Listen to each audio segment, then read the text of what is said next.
लेकिन इसी बीच मोहन यादव मध्य प्रदेश के मुख्यमंत्री क्या कुछ करे, सुनाते हैं।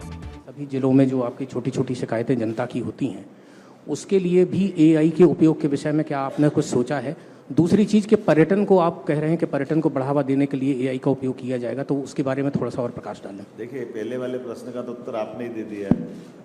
आपने खुद ने कहा कि सुशासन को लेकर के एआई का बेहतर से बेहतर उपयोग होता है। हमारी जन कल्याणकारी नीतियों को नीचे तक उतारने में हम इसका लाभ लेंगे। पर्यटन को भी, पर्यटन में धार्मिक पर्यटन, खासकर उज्जैन जैसी जगह पर जब 2028 में सिंहस्थ मेला होने वाला है और 40 करोड़ से ज़्यादा लोग आने वाले हैं, ऐसे में सब व्यवस्थाओं के प्रबंधन में भी इसका बड़ा लाभ है और भविष्य में आने वाली चुनौतियों से निपटने में भी इसकी मदद होने वाली है। तो उम्मीद करेंगे कि सारे प्रकार के, विविध प्रकार के टूरिज्म के सेक्टर में भी कहीं होम स्टे होगा, स्टे करने की व्यवस्था, आने जाने के मार्ग क्या हैं, कनेक्टिविटी कैसे मिलेगी, ऐसी कई चीज़ों का एआई का उपयोग लेकर के हम टूरिज्म में भी आगे बढ़ेंगे। हेल्थ है, एजुकेशन है, एग्रीकल्चर, जो मैंने पहले कहा है, प्रत्येक क्षेत्र में इसका लाभ है। सर, मेरा एक सवाल है। मैं जागरण मीडिया से हूँ, सोनम सचदेवा।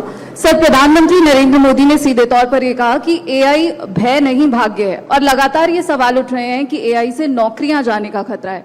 इससे आप कितना इत्तेफाक रखते हैं और इस पर आपकी क्या राय है? और अगर किसान की बात करें तो सर, किसानों का जो आपने कहा कि एग्रीकल्चर में भी एआई को लेकर आप इंटीग्रेट करने जा रहे हैं, तो एआई से जहाँ किसान जो है इतना ज्यादा परिचय नहीं रखते, इतने परिचित नहीं है, इसको आप कैसे इंटीग्रेट करेंगे? देखिए, सीधे सीधे एआई का प्रत्येक किसान कैसे उपयोग करेगा, ये एक चुनौती तो रहेगी, लेकिन हमारा एग्रीकल्चर डिपार्टमेंट इसमें बड़ी भूमिका अदा करेगा। जब हम अपने किसान के साथ उसकी फसल के उत्पादन में समय पे उसको सब प्रकार की मदद करते हैं, कृषि नीतियों के बलबूते पर पर्याप्त बिजली पानी दे करके भी हम उसकी मदद करते हैं ताकि वो उत्पादन क्षमता बढ़ाए, तो सही समय पे उसको एआई का लाभ लेकर के आने वाली भविष्य की बीमारियां, उसके फसल के उत्पादन के बाद उसकी खपत, प्रोसेसिंग यूनिट और कई प्रकार की, विविध प्रकार की फसलों से उत्पादन क्षमता बढ़ाते हुए उसकी आय बढ़ा सकते हैं। ऐसे हर सेक्टर में हम अपने एआई का उपयोग करते हुए हम हर जगह, हर विभाग में सरकार एआई के माध्यम से हमारे राज्य के नागरिकों की मदद करने के लिए तैयार है।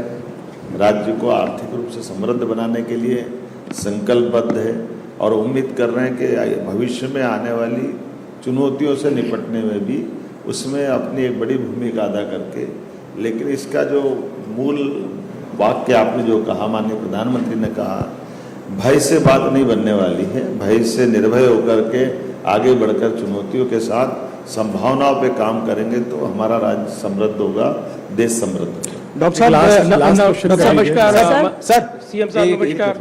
सीएम साहब नमस्कार, मैं प्रदीप हूँ, टोटल न्यूज़ से। एक आप बता रहे क्या कह रहे हैं? जी, मैं रवि सिंह हूँ, न्यूज़ 18 इंडिया से। मेरा सवाल यह है सर कि क्योंकि एआई के पॉजिटिव और नेगेटिव पार्ट दोनों भी हैं, तो नेगेटिव इस्तेमाल ना हो, एक राज्य सरकार के मुखिया होने के नाते किस तरीके से इंश्योर करेंगे? देखिए, भारत सरकार इसमें मदद करती है और हम भारत सरकार के साथ कदम से कदम मिला करके हर जगह जब भी कोई नवाचार होता तो कई चुनौतियां तो होती ही, उन चुनौतियों से डरने के बजाय उन चुनौतियों से पार पाने के प्रबंधन करने में राज्य सरकार पर्याप्त प्रबंधन कर रही है। लेकिन इससे लाभ हम कैसे उठा लें, लाभान्वित कैसे हों? जो अभी प्रश्न आया कि भाई से निर्भय की तरफ जाना है, तो हमको अगर